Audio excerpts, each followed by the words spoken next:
Hi friends, आज इस video में हम एक ऐसा टॉपिक डिस्कस करेंगे जो कि अगर आप फुल टाइम ट्रेडर हैं आपके लिए बहुत इंपॉर्टेंट है। मेरे पास पिछले कई महीनों से ऐसे बहुत से डीएम्स आए हैं जिसमें मुझे लोगों ने कहा है कि they have blown their accounts, वो काफ़ी पैसा अकाउंट ख़त्म कर चुके हैं and they are in losses.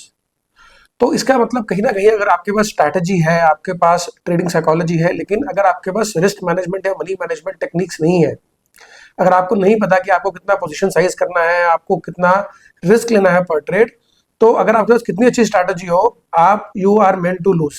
और एक दिन ऐसा आएगा you will blow your account and it will be a matter of survival अगर आप फुल टाइम ट्रेडिंग करते हैं। तो इसलिए ये वीडियो बहुत इंपॉर्टेंट है। अगर आप फुल टाइम ट्रेडिंग करना चाहते हैं या करते हैं और आपको लगता है कि आपका मनी मैनेजमेंट अच्छा नहीं है, तो ये वीडियो एंड तक देखिएगा, बिकॉज इसमें मैं ऐसे ऐसे कंसेप्ट आपके साथ डिस्कस करूंगा जो कि आपको मैथमेटिकली करने पर you will get a very bigger frame of idea कि मुझे किस हद तक अपनी एक ट्रेड में रिस्क लेना है, और अगर मैं ट्रेड में रिस्क ज्यादा लूंगा तो कितना मैं रिस्क उसमें इन्वॉल्व कर रहा हूँ और कितना रिस्क ऑफ रूइन है। रिस्क ऑफ रूइन मतलब मैं कितनी जल्दी अपना अकाउंट ब्लो करूंगा। तो let's not waste time and start this video. तो चलिए दोस्तों, रिस्क ऑफ रूइन होता क्या है? Risk of ruin is the probability that our account reaches a level from which recovery becomes nearly impossible. यानी कि वो ड्रॉडाउन लेवल जहां से रिकवरी इम्पॉसिबल है। अगर आप 60% 70% ड्रॉडाउन में है, तो क्या आपकी स्ट्रेटजी आपको रिकवर कर सकती है? तो वो अगर प्रोबेबिलिटी आपको चेक करनी है, that is called risk of ruin. तो ये प्रोबेबिलिटी मिनिमम से मिनिमम होनी चाहिए। For me as a trader, full time trader, that probability should be less than 1%। अगर मोर देन 1% है, इसका मतलब कहीं ना कहीं आप रिस्क पर ट्रेड या रिस्क अपनी ट्रेडिंग में बहुत ज्यादा ले रहे हो।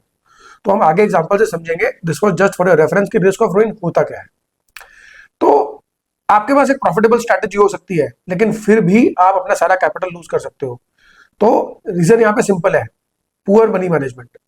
सिर्फ money management is one thing which will help you scale your trading business. अगर आपका मनी मैनेजमेंट पुअर है, आपके पास कितनी अच्छी स्ट्रैटेजीज हो, आपके पास कितनी अच्छी साइकोलॉजी हो, आप कभी भी इसको स्केल नहीं कर पाएंगे। तो हमें एग्जाम्पल भी दिए हैं कि अगर दो ट्रेडर्स हैं, एक ट्रेडर ए है जिसका 70% विन रेट है और एक ट्रेडर बी है जिसका 45% विन रेट है। जरूरी नहीं है कि 70% विन रेट वाला हमेशा से ज्यादा पैसा कमाएगा। I have seen people with more than 70% win rate and they have blown their accounts simply because they had poor money management, they had poor risk पर ट्रेड। तो इसलिए भले ही आपका विन रेट कम हो, लेकिन आपका रिस्क पर ट्रेड, कि आप कितना रिस्क ले रहे हो पर ट्रेड, कितना आप रिस्क कर रहे हो अपना अकाउंट, वो कैलकुलेट करना बहुत इंपॉर्टेंट है। चाहे उसको आप पोजीशन साइजिंग बोल लो, चाहे आपको रिस्क पर ट्रेड बोल लो, चाहे आप उसको विन रेशियो लूज रेशियो बोल लो, वो हम सब डिस्कस करेंगे कि कैसे आप अगर रिस्क ऑफ रूइन से बचना चाहते हैं तो what are the methods and what are the reasons. सबसे पहले तो रीजन डिस्कस करेंगे, फिर दो मेथड्स डिस्कस करेंगे एंड एंड में I will give you proper advice. तो एंड तक देखिएगा। So what truly makes the difference is what most traders focus on entries, whereas professionals focus on survival. Because market में अगर आप टिके हो, और मार्केट में आप साल 2 साल 5 साल टिक गए, मनी तो आप बनाएंगे ही बनाएंगे। It is all about survival. अगर आपके पास स्ट्रैटेजीज है और आप बहुत पैशनेटली ट्रेडिंग करते हैं, तो आप जरूर अच्छी स्ट्रैटेजीज ढूंढ लेंगे और अच्छी साइकोलॉजी भी डेवलप कर लेंगे। लेकिन अगर आपका मनी मैनेजमेंट पूरा है, you will not be able to survive. अब हम बात करते हैं कि बहुत बेसिक कॉन्सेप्ट की, कि आप कितना अगर कैपिटल लॉस कर लें तो आपको वो रिकवर करने के लिए कितना परसेंट रिकवर करना पड़ेगा। आई थिंक ये पहले भी आप लोगों ने सुना होगा, but still I wanted to mention in this video कि अगर आप यहाँ पे 10% लॉस करते हैं तो उसको वापस ब्रेक इवन करने के लिए आपको 11.1% बनाना पड़ता है, बिकॉज आपका कैपिटल कम हो चुका है। यही अगर आप 50% लॉस कर ले तो आपको 100% बनाना पड़ेगा वापस अपने अकाउंट को ब्रेक इवन करने के लिए। और यही अगर आपने गलती से 75% या सारा ब्लो कर लिया, आपको 900% बनाना पड़ेगा अगर आप 90% लूज कर चुके हैं, which is nearly impossible. So the risk of ruin increases as you lose more of your capital. तो 50% drawdown is not a small problem, you have to make 100% return to break even. यानी कि अगर आपने गलती से या emotionally unstable होके या कोई भी प्रॉब्लम थी, अगर आपने बड़ा कैपिटल लूज कर लिया है, इट इज नियरली इम्पॉसिबल। आपको इन्फ्यूज करना ही होगा capital. There is no other ways. कोई ऐसी जादू की छड़ी नहीं है कि आप घुमाएंगे और आपको पैसा बन जाएगा। तो इसलिए दोस्तों, आपको कैपिटल प्रिजर्व करना is the most important thing in trading. तो ये हम पहले डिस्कस कर चुके हैं ट्रेडर ए ट्रेडर बी का। तो रिस्क ऑफ रूइन बेसिकली क्या है? It is probability of losing enough capital that you can no longer trade effectively. अगर आपने यहीं पे 50% कैपिटल लूज कर लिया, now you have to make 100%, आपका इमोशनली स्टेबिलिटी से ट्रेडिंग करना इम्पॉसिबल है। आप जो ट्रेड से इफेक्टिवली करते थे, जो एसएल लगा के आप बैठते थे, आप बैठ ही नहीं पाएंगे। आप कहीं ना कहीं या तो उसको फोमो में पहले काट देंगे या आपसे एसएल लगेगा ही नहीं, आप एसएल हटा देंगे। आई थिंक हर कोई इससे रिलेट करेगा। इवन इनिशियल ईयर्स में मैंने भी 1-2 बार गलतियां की है, बट आई लर्न थ्रू, मतलब सीखने के बाद मैं सीख गया और मैंने और बड़े ट्रेडर से सीखा और उनको फॉलो किया। तो इसलिए मैं आपको भी एडवाइस देता हूँ और इस वीडियो के जरिए मैं आप लोगों को बताना चाहता हूँ कि risk of ruin is very much possible. अगर आप ढंग से ट्रेडिंग नहीं करेंगे, अपने रूल्स को फॉलो नहीं करेंगे, this is very much possible and you will and up losing your account.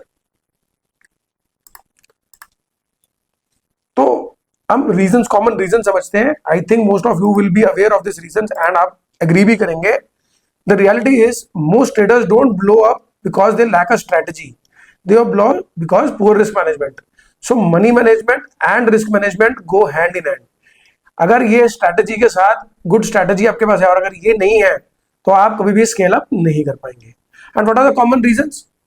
ओवरसाइजिंग positions. आपकी पोजीशंस हमेशा ओवरसाइज होंगी तो आपको कभी ना कभी रिस्क ऑफ रूइन देखना ही पड़ेगा। अगर आपका 10 लाख का अकाउंट है और आपने किसी एक ट्रेड में ही 5 लाख का एक्सपोजर ले लिया, you are bound to lose. हो सकता है कि आपको एक ट्रेड में फायदा हो जाए, हो सकता है कि नेक्स्ट ट्रेड में भी आप बेनिफिट कर ले, लेकिन थर्ड या फोर्थ ट्रेड में आपको लॉस होना ही होना है। There is no way you will have 100% win rate. कोई ऐसा मौका आएगा जिसमें आपको लॉस होगा और आपको अच्छा लॉस लेना पड़ेगा और जो जितने भी आपने प्रॉफिट्स इनिशियली इसमें कमाए हैं वो सब आप लूज कर देंगे। तो इसलिए डिसिप्लिन को स्टार्टिंग से ही रखिए। ऐसा मत कीजिए कि आपके पास कैपिटल कम है तो यार स्टार्टिंग में रिस्क लेता हूं और बाद में जैसे कैपिटल बड़ा होगा रिस्क कम कर दूंगा। काफी ट्रेडर बोलते हैं नहीं। तो अगर आपका 5 लाख का अकाउंट है, आपका 1 लाख का अकाउंट है, आपका 50 लाख का अकाउंट है, आपका 5 करोड़ का अकाउंट है, आपकी साइकोलॉजी सेम होनी चाहिए। अगर आप 5 लाख का अकाउंट साइकोलॉजिकली सही होकर ट्रेड नहीं कर सकते तो कल आप 5 करोड़ का अकाउंट भी साइकोलॉजिकली सही नहीं कर पाओगे। तो इसलिए बेटर है कि आप अपनी साइकोलॉजी, अपना ट्रेड मैनेजमेंट और रिस्क मैनेजमेंट छोटे अकाउंट पे बनाएं एंड उसको ग्रेजुअली अपस्केल करें and then move on to full time trader mode. तो ये मेरी सलाह रहेगी। और क्या रीजंस रहते हैं? Second reason is averaging losers. हम लोग होप में आ जाते हैं, वी एवरेज आर लूजर्स। 100 पे बाय किया, 80 आ गया, स्टॉप उसका 90 था, नहीं काटा, 80 पे और बाय कर लिया, डबल द क्वांटिटी कर ली। एक ट्रेड जिसमें रिस्क 10 रुपए करना था, अब उसमें रिस्क 20 रुपए हो गया है विद डबल द क्वांटिटी। तो कहीं ना कहीं आप you are moving towards risk of ruin अगर आप अपने लूजर्स को एवरेज करते हैं। तो position size grows while conviction falls, so this is the most inappropriate way to trade. तो ये तो हमें करना ही नहीं है। स्टॉप लॉस हटाना, नहीं रखना, this is also one of the reason that is connected with this only. हमें पता है कोई भी ट्रेड लेने से पहले 100 रुपए पे कोई स्टॉक या फ्यूचर या ऑप्शन जो भी हमने बाय किया है, वी नो हमें 90 पे निकलना है तो निकलना है because it is within our risk management. अगर आप छोटा लॉस लेके निकल जाएंगे, you will get n number of trades the next day और इन द नेक्स्ट मंथ जिसमें आप अभी इजीली रिकवर कर लेंगे। लेकिन यही अगर आपने 100 का 70 कर दिया तो it is impossible, because it is not because आप रिकवर नहीं कर सकते, आपको स्ट्रैटेजी नहीं मिलेगी, बिकॉज आपके पास कैपिटल ही नहीं होगा।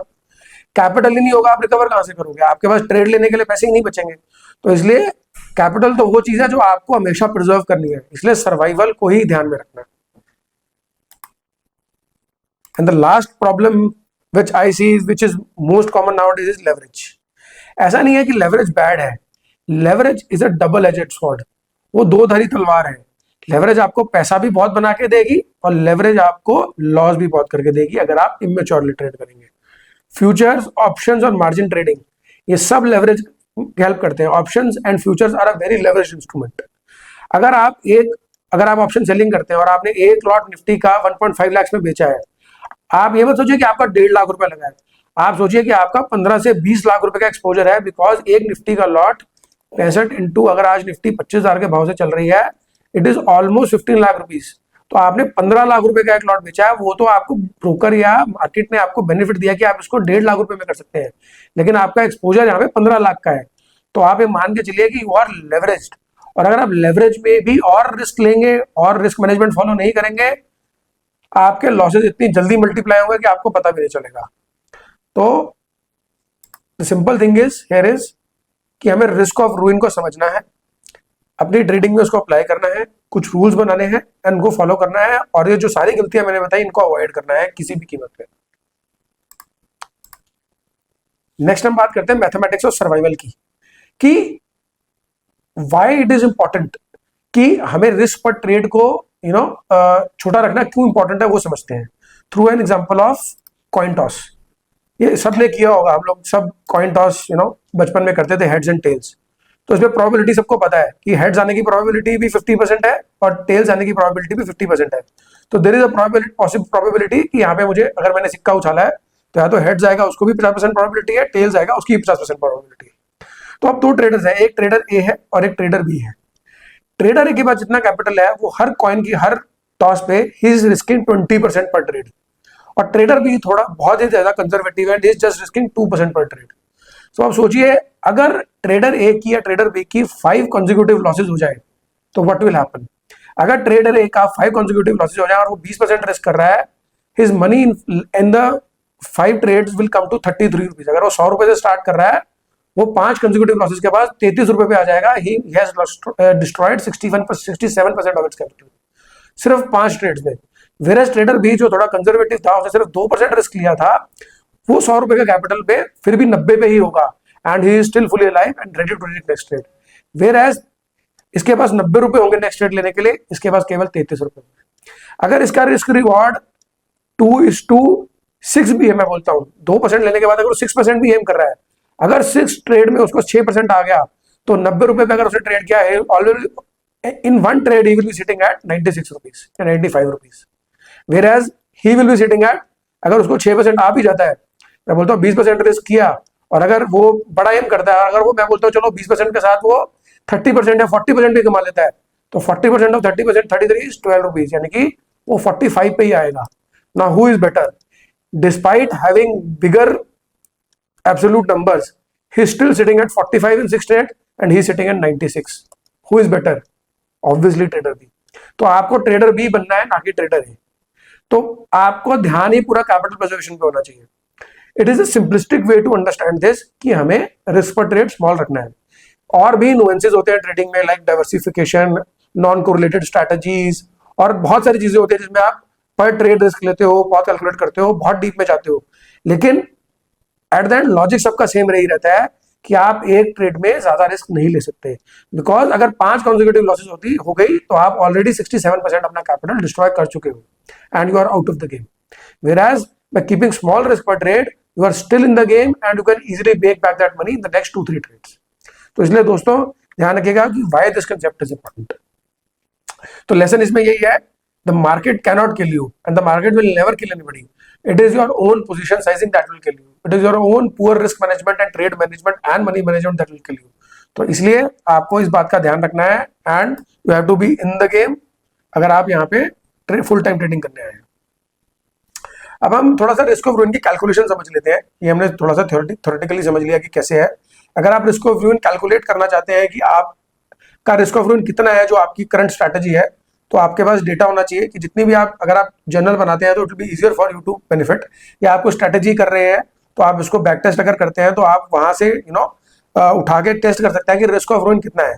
तो इसका सिंपल फॉर्मूला है रिस्क ऑफ रूइन का, जो मैंने यहाँ पे मेंशन किया है।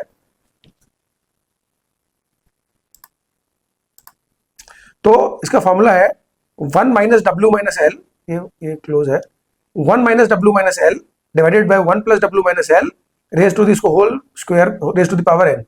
एन यहाँ पे क्या है? N is account your account size and the risk पर trade you are taking in one trade.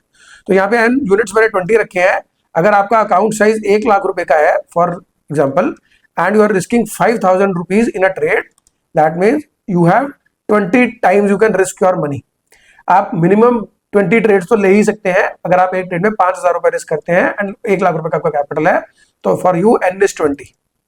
और अगर आपकी स्ट्रेटेजी ऐसी है कि आप 56% ऑफ टाइम्स विन करते हैं एंड 44% ऑफ टाइम्स आप लूज करते हैं एंड एन आपका 20 ऐसे हमने ऊपर कैलकुलेट किया, then what will be your risk of ruin. हमने उसमें डाला फॉर्मूला में and will calculate it as 1% और स्लाइटली लेस देन 1%। तो यानी कि 56% विन रेट पे और 25% रिस्क करने पे अपना कैपिटल, हमने यहाँ पे 20 यूनिट्स कैलकुलेट किया, यानी कि 5% रिस्क किया अपना capital, your risk of ruin is 1%। And to be a profitable trader and to be in the game for a long time, your risk of ruin should be less than 1%. ये तो होना ही है. आप calculate कीजिए, अगर आपके पास data है, अगर आपका रिस्क ऑफ रुइन कहीं पे भी मोर देन 1% है, तो that means there is a certainty that you might lose one day a big amount. तो इसलिए आपको ध्यान रखना है कि आपको रिस्क ऑफ रुइन कम से कम करना है अपनी स्ट्रेटेजी में, इसको इनकॉर्पोरेट कीजिए. अब हम एग्जांपल से समझते हैं कि एग्जांपल से कि हाउ इज दिस यूजफुल. तो हमने एग्जांपल लिए, 2 एग्जांपल है. सबसे पहले तो मैंने क्या किया है, so I have taken there are 5 traders. यहाँ पे 5 ट्रेडर है, trader A, trader B, trader C, trader D and trader E. हर ट्रेडर का मैंने विन रेशियो सेम रखा है, यानी कि every trader is having 40% win rate, 60% is losing if there is a 40% win ratio. Account size सबका same है. The only difference I have taken is risk पर ट्रेड. पहला ट्रेडर बहुत ज्यादा रिस्की है, वो एक ट्रेड में 50,000 रिस्क करता है, यानी कि half of his capital is risking और is putting in that money. Second वाला थोड़ा कंजर्वेटिव है, वो 25,000 डालता है. थर्ड 10,000 डालता है. फोर्थ 5,000 लेता है. And fifth one is very very conservative, वो सिर्फ 2,000 रुपए डालता है. अब इनका रिस्क ऑफ रूइन कैलकुलेट करेंगे. तो for in this case 1000 by 1 lakh में 50,000 will be 2 for him 4 10 20 and 50, यानी कि वो 50 बार ट्रेड ले सकता है अगर वो 50 उसकी ट्रेड गलत हो जाए, because is just risking 2% the last one.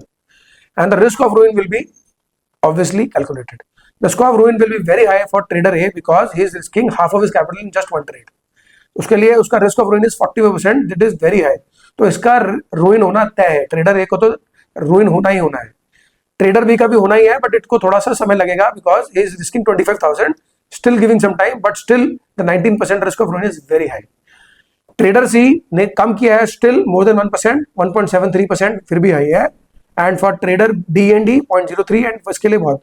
So that is why I wanted to mention here that अगर आपका रिस्क, अगर आपका बाकी सब कुछ सेम है, अब 5 ट्रेडर है, अकाउंट से सेम है, विन रेशियो सेम है, लॉस रेशियो सेम है, लेकिन अगर आप रिस्क पर ट्रेड डिफरेंट रख रहे हैं, ज्यादा या कम रख रहे हैं, तो ज्यादा जिसका रिस्क पर ट्रेड है, obviously the risk of ruin is very high for him. तो इसलिए रिस्क पर ट्रेड इज वेरी इंपॉर्टेंट. आप कितने बड़े अच्छे ट्रेडर हो, आप दुनिया के बेहतरीन ट्रेडर से पूछ लीजिए, they don't risk more then 1 to 2% on a trade of their capital. तो अगर आप बहुत ही अच्छे ट्रेडर है, बहुत ही कन्विक्शन है, तो 3%, but risking more than 3% in a trade is very wrong. आपको बिल्कुल ये नहीं करना है. अगर आप इसको कर रहे हैं, the risk of ruin is very high and आपको किसी ना किसी दिन प्रॉब्लम होगा ही होगा. आप जितने भी अच्छे ट्रेडर हैं, आई कैन गारंटी यू आपको इशू आएगा ही आएगा.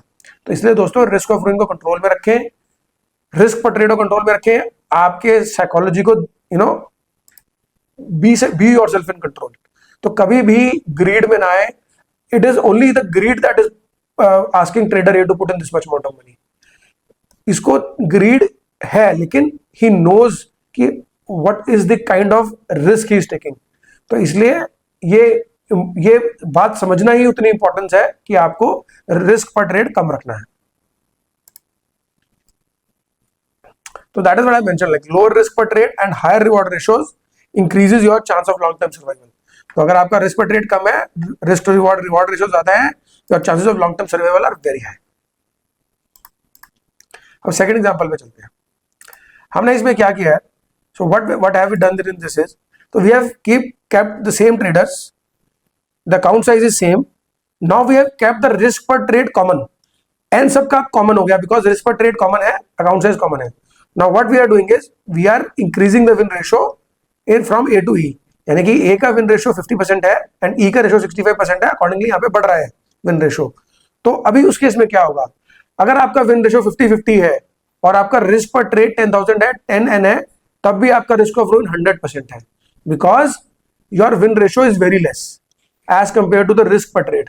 आपका win ratio 50-50 है, यानी कि अगर आपकी 10 ट्रेड्स गलत हो गई तो you will end up losing the whole amount of money.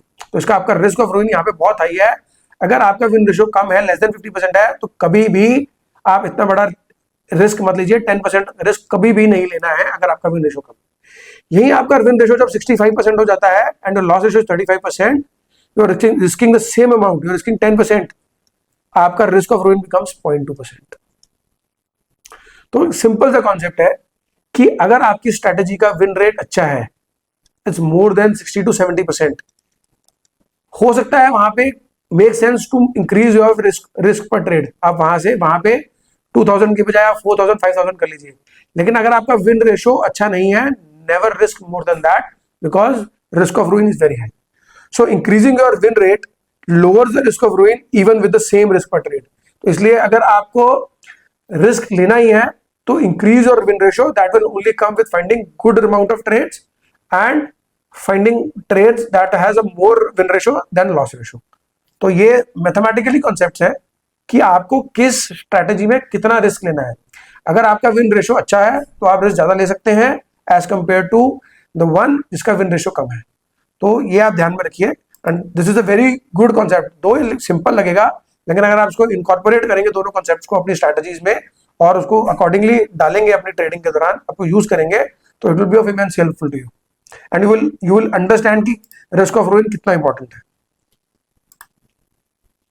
Now to how to avoid risk of ruin. So अभी हमने अभी पिछले प्रीवियस एग्जांपल में समझा, सबसे important aim for high win ratio. अगर आपका विन रेशियो अच्छा है आपका रिस्क ऑफ रूइन उतना ही कम होगा एंड अगर आपका विन रेशियो भी अच्छा है और आपका रिस्क पर ट्रेड भी कम है, विन रेशियो अच्छा है और रिस्क पर ट्रेड कम है, your risk of ruin will be very low. तो आप अपने विन रेशियो को बढ़ाइए, finding good strategies, finding good trades and risk पर ट्रेड कम लीजिए, ये आपके हाथ में है। विन रेशियो हो सकता है मार्केट के अकॉर्डिंग हो लेकिन रिस्क पर ट्रेड आपके हाथ में है। तो अगर आप इन दोनों को कंट्रोल में भी चलाएंगे your risk of ruin will be very low. Reduce risk पर ट्रेड, जैसे कि हमने बोला अगर आप पोजीशन साइजिंग को कम करेंगे अकॉर्डिंगली करेंगे अपने अकाउंट के एंड लोअर योर रिस्क पर trade by adjusting your position size according to your account size, your risk of ruin will be very low. तो इसलिए ये कॉन्सेप्ट मैंने दोनों समझा दिए। अब हम आते हैं थर्ड, आई मेंशन कि आपको डॉक्यूमेंट करनी है ऑल ट्रेड्स। अगर आपके पास डेटा नहीं होगा कि कैसे कैलकुलेट करना है, आपको पता ही नहीं होगा आपकी विन रेशियो क्या है, आपकी लॉस रेशियो क्या है, तो इसलिए बोलूंगा कि आप अपनी ट्रेड्स को डॉक्यूमेंट करना शुरू कीजिए। अगर आप अपनी ट्रेड्स को डॉक्यूमेंट नहीं करेंगे टाइम टू टाइम डेली, आपको ये कभी भी विन रेशियो लॉस रेशियो नहीं पता चलेगा, आपको नहीं पता लगेगा कि आपने कितना रिस्क किया, कितना लॉस किया, कितना विन किया, और आप कभी भी एक सिस्टमैटिक ट्रेडर नहीं बन पाएंगे। अगर आपको सिस्टमैटिक ट्रेडिंग करनी है, फुल टाइम ट्रेडिंग करनी है और लॉन्ग टाइम इस धंधे में करना है, बिजनेस को करना है, तो आपको ये सब जरूर करना होगा। Start documenting it from today and finding calculating it, win ratio loss ratio calculate करना शुरू कर दीजिए and it will immensely help you in your trading. So if you are serious about trading, track every trade you make. Her trade को track कीजिए and it will help you. ना ही ये तो risk of ruin तो एक part हो गया, अगर आप सारी ट्रेड्स डॉक्यूमेंट करेंगे, रीजंस डॉक्यूमेंट करेंगे, आपको ये भी पता चलेगा कि कहां पे आप गलती कर रहे हैं। It will also help you in increasing your win ratio as well. आपको समझ में आएगा यार ये इस दिन पे इस स्ट्रैटेजी में इस के अकॉर्डिंग मेरे को प्रॉफिट ज्यादा होता है, तो लेट मी यहाँ पे मुझे रिस्क पर ट्रेड 2 का 3% कर देता हूँ, यहाँ पोजीशन साइज बढ़ा देता हूँ, इसमें मुझे हमेशा लॉस होता है तो इसमें मैं पोजीशन साइज कम रखता हूं। तो ये सब चीजें आप तभी कर पाएंगे जब आपके पास डेटा होगा। आप पिछले 1 साल की ट्रेड्स ओपन करेंगे, आप देखेंगे कि कहां कहां आपने गलती करी, किस दिन आपको पैसा बना, तभी आप इसको यूज कर पाएंगे एंड तभी आप एक सिस्टमैटिक ट्रेडर बन पाएंगे। And the last is you have to consecutive losses. अपने कंसेक्यूटिव लॉसेस को, लूजिंग स्ट्रिक्स हर धंधे में आएंगी, आप कोई भी स्ट्रैटेजी लगा लीजिए आपको लूजिंग स्ट्रिक आएगी। अगर आप नॉन डायरेक्शनल करते हैं, मार्केट अगर डायरेक्शनल होगी तो आपको नॉन डायरेक्शनल में लॉस आएगा ही आएगा। अगर आप डायरेक्शनली ट्रेड करते हैं और मार्केट चॉपी होगी तो आपको लॉस आएगा ही आएगा। वो लॉस कितना मिनिमाइज करना है, कैसे करना है, वो आपने देखना है। लेकिन अगर आप लूजिंग स्ट्रिक्स में है और आप एक्सपीरियंस कर रहे हैं और कंसेक्यूटिव लॉसेस हो रहे हैं, आपको सिर्फ एक सवाल पूछना है अपने से, can your account survive a 10 losing streak. अगर आप हर ट्रेड में 5,000 रुपया लूज करते हैं और अगर आपको 10 दिन कंसेक्यूटिव लॉस हो जाए, ऐसी कोई स्ट्रेटेजी नहीं है, everything is possible in the markets. तो अगर 10 दिन आपको कंसेक्यूटिव लॉस हो गया, और क्या आपका अकाउंट इसको झेल पाएगा या आप अपने सारा कैपिटल लूज कर देंगे? Just ask this simple question and आपको अपने आप इसका आंसर मिल जाएगा and it will automatically transform your trading, transform your risk management. तो इसलिए इसको ध्यान में लीजिए and this will be very helpful. It is a very helpful topic. अभी इंस्टीट्यूशनल रिस्क मैनेजमेंट फ्रेमवर्क मैंने पहले भी बताया, पर फिर भी यहाँ मैंने मेंशन किया separately. You have to, institutions never risk more than 1% on a trade. If they are very much, their win ratio is very high, 70% or something in a strategy, maybe 1 to 2%, maybe 3%, but not more than that. But मैं आपको बता रहा हूँ, हम लोग institutions नहीं है, we are bound to make mistakes. तो अपना जो रिस्क पर ट्रेड है उसको कमी रखें, never take it more than 1%, ये मेरी आपसे गुजारिश रहेगी। डेली लॉस लिमिट को डिफाइन रखिए 2 to 3%। अगर आपकी 3 ट्रेड गलत होगी और loss 1% in edge, close for that day, because apart from losing more आप गलत ट्रेडिंग करेंगे उस दिन। आप इमोशंस में आगे ट्रेडिंग करेंगे, आप फोमो में ट्रेडिंग करेंगे, आप ग्रीड में ट्रेडिंग करेंगे, आप होप ट्रेडिंग में आ जाएंगे, आप एसएल नहीं लगाएंगे, I am telling you this happens with everybody and everybody does this. तो इसलिए आपने डेली लॉस लिमिट को डिफाइन कीजिए, रिस्क पर ट्रेड को डिफाइन कीजिए, वीकली लॉस लिमिट को डिफाइन कीजिए। ये इंस्टीट्यूशन यही करते हैं, that is why they survive. Hedge funds हमें लगता है कि they only want to profit, ऐसा नहीं है। हेज फंड्स का मेन मकसद आजकल होता है to preserve their capital, because जब मार्केट चलेगी तो automatically they will make money. सबके स्टॉक्स ऊपर ही जाने हैं, दे हैव बॉट स्टॉक, सबने अच्छी रिसर्च की है, अच्छे स्टॉक्स खरीदे हैं, तो इसलिए उनका रिस्क इतना कंट्रोल्ड है कि जब ड्रॉडाउन आ रहा है, ड्रॉडाउन छूटा है, लेकिन जब मार्केट बुलिश है, पैसा बन रहा है, तो they are making truck loads of money, और जबकि लॉसेस उनके छोटे हो रहे हैं। That is the simple logic, और कोई लॉजिक नहीं है बाजार में पैसा बनाने का। और एक और चीज मैंने मेंशन की है यहाँ पे, जनरली हमें लगता है कि हमने 5 ट्रेड्स लिए हैं, तो आपको ध्यान देना है कि आपने वो जो 5 ट्रेड्स लिए हैं, क्या वो सिमिलर ट्रेड्स हैं। सपोज आपने निफ्टी बाय किया है, बैंक निफ्टी में लॉन्ग है, एचडीएफसी बैंक में लॉन्ग है, आईसीआईसी में लॉन्ग है, एसबीआई में लॉन्ग है, this is just one micro bet, because ये आपका सब कोरिलेटेड है, एवरीथिंग इज कोरिलेटेड। अगर मार्केट नीचे जाएगी तो सब नीचे जाएंगे, या यही सब मार्केट को नीचे लेके जाएंगे। तो इसलिए अगर आप ट्रेड्स लेते हो, देखिए कि उसमें कितना कोरिलेशन है। तो correlation is also very important. अगर आप कोई भी ट्रेड्स ले रहे हैं, चाहे वो आप ऑप्शंस में ले रहे हैं, नॉन डायरेक्शनल डायरेक्शन, या आप स्टॉक्स में ले रहे हैं, आप कौन से सेक्टर्स में ले रहे हैं, क्या वो लॉजिकली पेयर में चलते हैं, क्या वो कितने कोरिलेशन में चलते हैं, उसको फाइंड कीजिए, and then accordingly build your portfolio, because that will immensely help to you. तो ये कुछ चीजें हैं जो इंस्टीट्यूशंस फॉलो करते हैं, जो मैं आपको यहाँ पे बताना चाहता था। अब the final message, the last slide is, it is just a simple message. Trading is not about making the most money in a single trade. It's about staying in the game long enough for your edge to compound. ये भले ही बात आपने पहले सुनी होगी, लेकिन the most important thing is compounding. अगर आपको अपने पैसे को कंपाउंड करना है, the only way to stay in the markets is कि आपको मार्केट में लॉन्ग इनफ बैठना है। और लॉन्ग इनफ आप कैसे बैठ सकते हो? आपको रूइन से बचना है, और रिस्क पर ट्रेड कम लेनी है, अपने ट्रेड मैनेजमेंट, रिस्क मैनेजमेंट को टॉप नॉच रखना है। अगर आपका रिस्क मैनेजमेंट टॉप नॉच नहीं होगा, आप ज्यादा देर तक मार्केट में नहीं टिक पाएंगे, एंड कंपाउंडिंग काम ही नहीं करेगा। कंपाउंडिंग काम ही तब करता है जब आप मार्केट में ज्यादा से ज्यादा देर तक टिकते हैं, because compounding works with time, and आप मार्केट को टाइम नहीं कर सकते, it is only the time you spend in the market. तो इसलिए दोस्तों, the whole concept here is you have to spend time in the market. For spending time in the market, you have to keep your losses small so that your capital is not wiped out. As simple as it is. So a trader's first job is not to make money, it is to survive in the markets. And because अगर आप survive करेंगे, there are infinite opportunities every day. There are infinite opportunities. N number of stocks are upper circuit, lower circuit मार रहे हैं। आपको देखना है कि आपने कहाँ पे कितना रिस्क लिया है और कितने आप वहां पे लॉस में बैठे हैं, वो आपके हाथ में है। कौन सा सर्किट, कौन सा स्टॉक अप मारेगा, लो मारेगा, कम मारेगा, वो हमारे हाथ में नहीं है। हम सिर्फ स्ट्रैटेजी बना सकते हैं, एनालिसिस कर सकते हैं, और रिस्क पर ट्रेड डिफाइन कर सकते हैं, और अपना रिस्क मैनेजमेंट कर सकते हैं। उसके अलावा हम मार्केट में कुछ नहीं कर सकते। So that is what a trader is. So if you don't, even the best strategy becomes worthless. अगर आप सर्वाइव नहीं करेंगे तो कोई भी स्ट्रैटेजी काम नहीं करेगी, and you are in to lose, और रिस्क ऑफ रूइन होना तय है। But I will end this topic with a positive message कि अगर आपको मार्केट में फुल टाइम ट्रेडिंग करनी है, और आपको लॉन्ग इनफ मार्केट में बैठना है, अपने पैसे को कंपाउंड करना है, and you will be financially independent in the long run, आपको, अगर आप ट्रेडिंग करते हैं, कीप योर लॉसेस स्मॉल। जो इंस्टीट्यूशनल फ्रेमवर्क था जो मैंने यहाँ पे पहले डिफाइन किया, उसको फॉलो कीजिए। रिस्क पर ट्रेड डिफाइन कीजिए, रिस्क पर वीक डिफाइन कीजिए, रिस्क पर मंथ डिफाइन कीजिए, रिस्क पर डे डिफाइन कीजिए। हर चीज प्रॉपर तरीके से चलिए। Be very blunt with your risk, be very blunt with your stop losses. आपका जहां स्टॉप लॉस हो गया उसको काट दो। अगर आपकी स्ट्रैटेजी वर्क नहीं कर रही है, take a break, improve your strategy, उसका विन रेशियो बढ़ाओ, बैक टेस्ट करो, देखो, रिस्क ऑफ रूइन कैलकुलेट करो, एंड देन उसको डिप्लॉय करो।